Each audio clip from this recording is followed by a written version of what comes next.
I hope you don't get the sickness.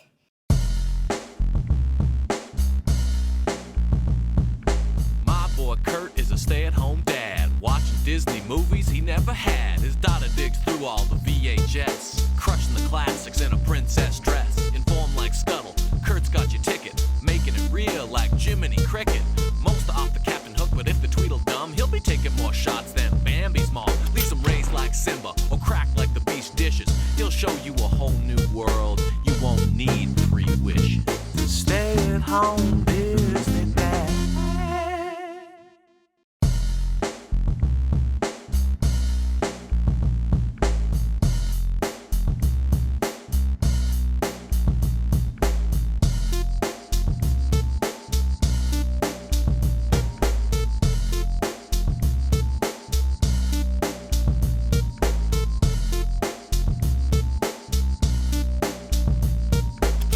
Okay, so this is a big one today.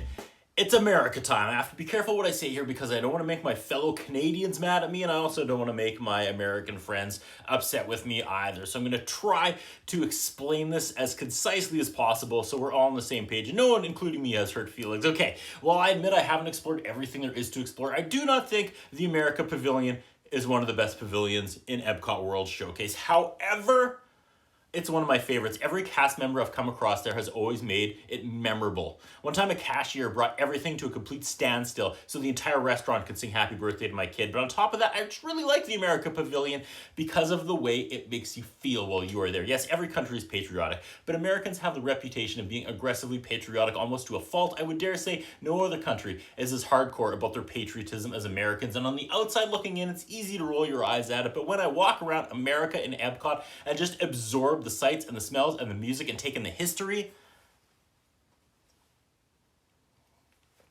I kind of get it. Feels good to be part of a winning team, and it's adrenaline and it's pride and it's next level. I mean, America, like all countries, definitely have some, well, this is a Disney VHS movie review, so I don't want to get into this, but let's just say America, like all countries, definitely have some gray areas in the retelling of the country's journey from the past to the present. But again, getting whipped up in the American pride machine, it feels good, and I'm not going to pretend it doesn't just because of my maple leaf tattoo. So, talking about America, it's finally time to review the most American Disney movie of all time. Of course, this movie, like I've said, is basically just a love letter to New York City. The most American movie of all, I'm talking about Oliver and Company. This is a curious movie. I know so many people that just love this movie, and to be honest, took me a while to warm up to it. I wrote this intro after watching it and writing the running diary with my daughter like I do, and I don't know if it's because I'm trying to take notes in real time, but unnecessary characters bug me. Did we need Einstein? Did we need Francis? I know it's different trying to figure out who's saying what in real time and looking up and looking down and taking notes than just sitting back and watching the movie as a whole, but so many characters made it feel muddy. Billy Joel is the voice of Dodger. I'm always complaining about Jason Alexander taking those sweet Disney paydays for small bit parts that any voice actor would kill for and probably be 1/8 of the price. But here we have Piano Man Billy Joel voicing a major character, and I shouldn't like it, but in an inexplicably hypocritical turn of events, I really like it. I don't know much about Billy Joel, but I'm going to assume he loves New York City, and voicing Dodger just gives this New York movie a bigger stamp of approval. I mean, if they ever do a reboot, they should get Jay-Z and Alicia Keys, right?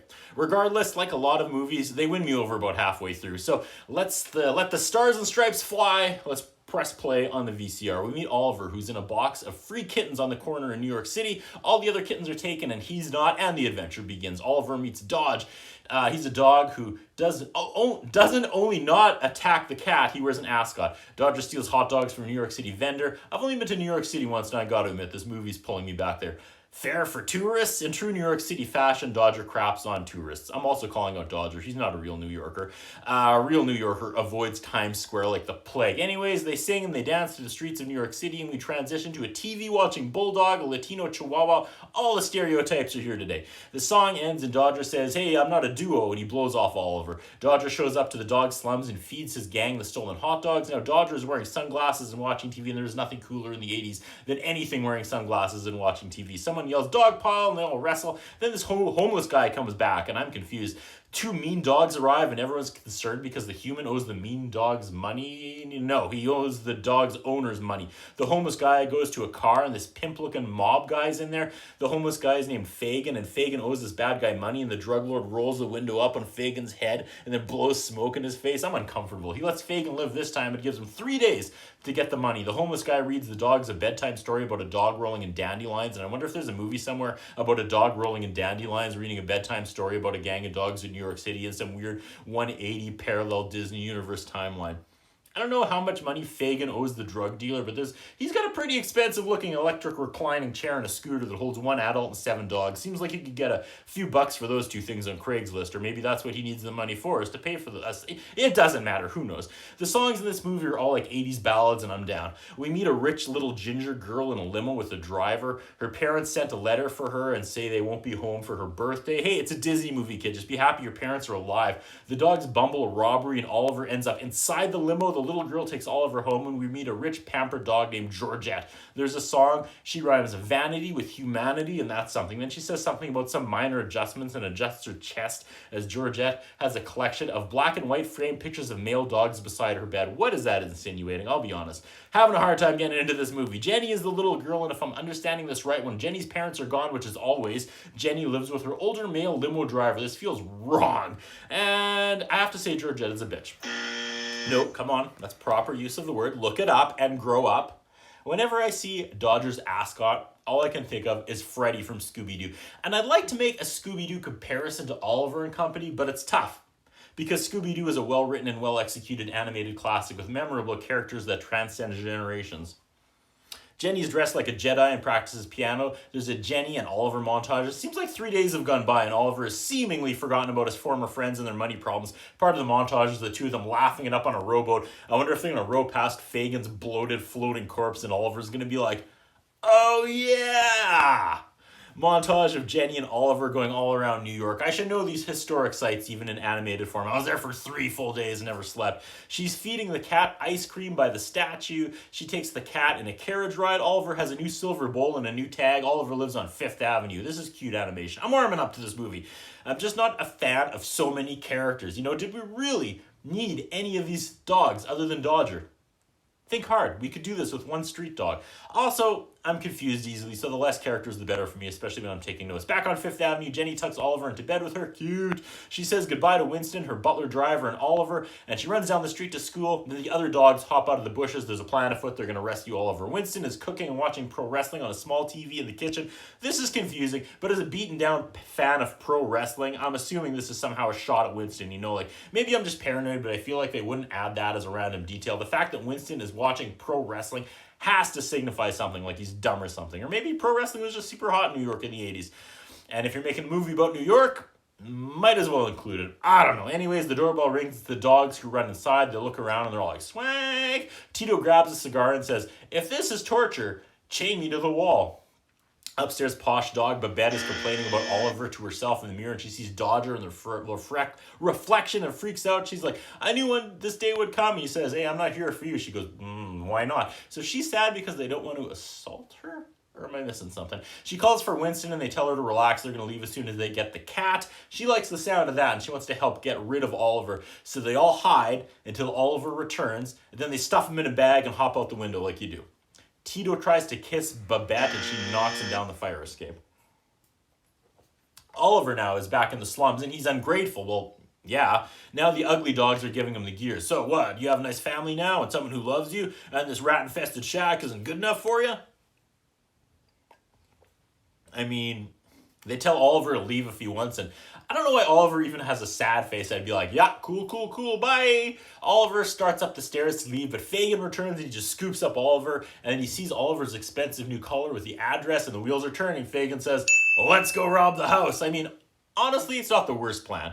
No, he's going to do a ransom thing. He writes a ransom letter for Oliver. The girl returns home and is calling for Oliver. She doesn't find the cat, but she finds the ransom note. And if you don't bring the money, you'll never see the cat again. Georgette is fake crying. Fagin goes to the mob boss's headquarters. And they have this weird moment where Fagin's buzzing the door and the crime boss is like, push, meaning the door. And the idiot Fagin's pulling and the crime boss is getting all mad. He's like, push Fagin! And I'm not sure which of them I'm supposed to be cheering for and cheering against anymore. Fagin goes inside and the mall boss is on the phone. He's like, oh, give me a second, Fagin. No. You start with the knuckles.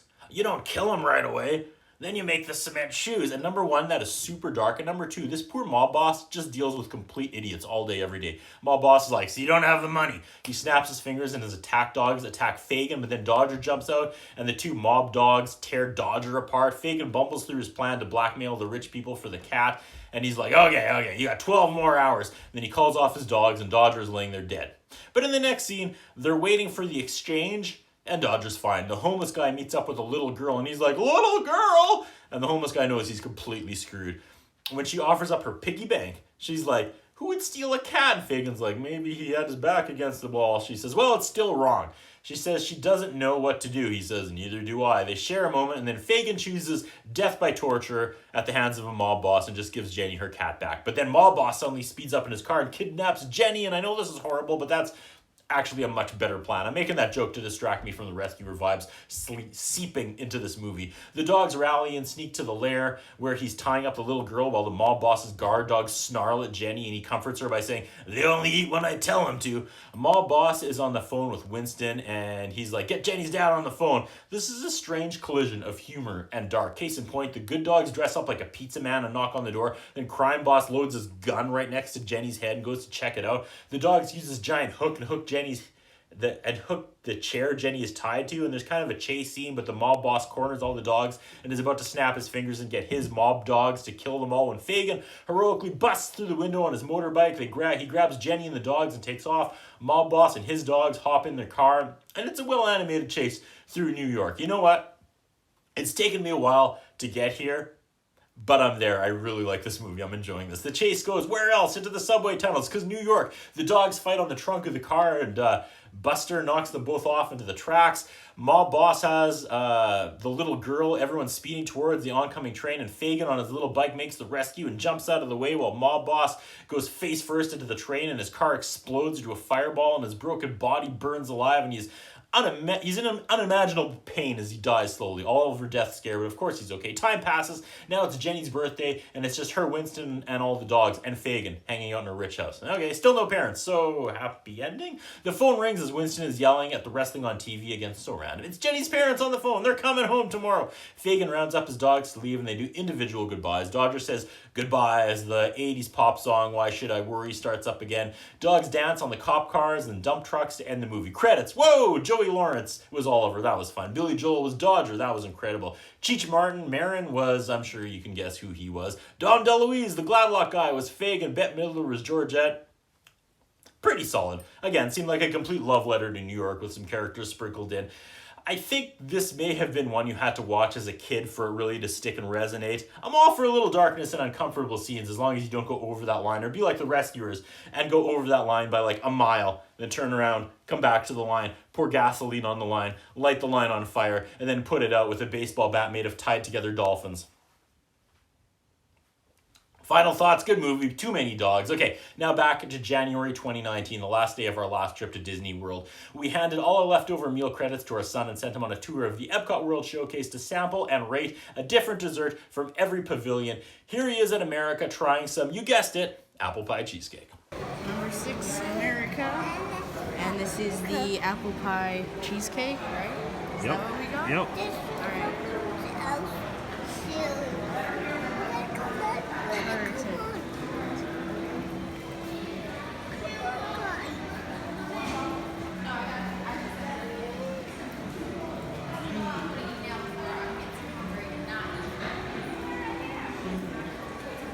No way.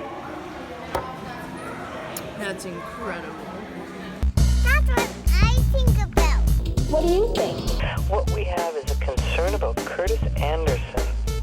His interviewing style is not the best. His personal appearance is not the best. I was wondering if the man has some kind of a hold over the channel that he's allowed to be employed for so long with the standards of journalism and personal appearance that he has. Thank you.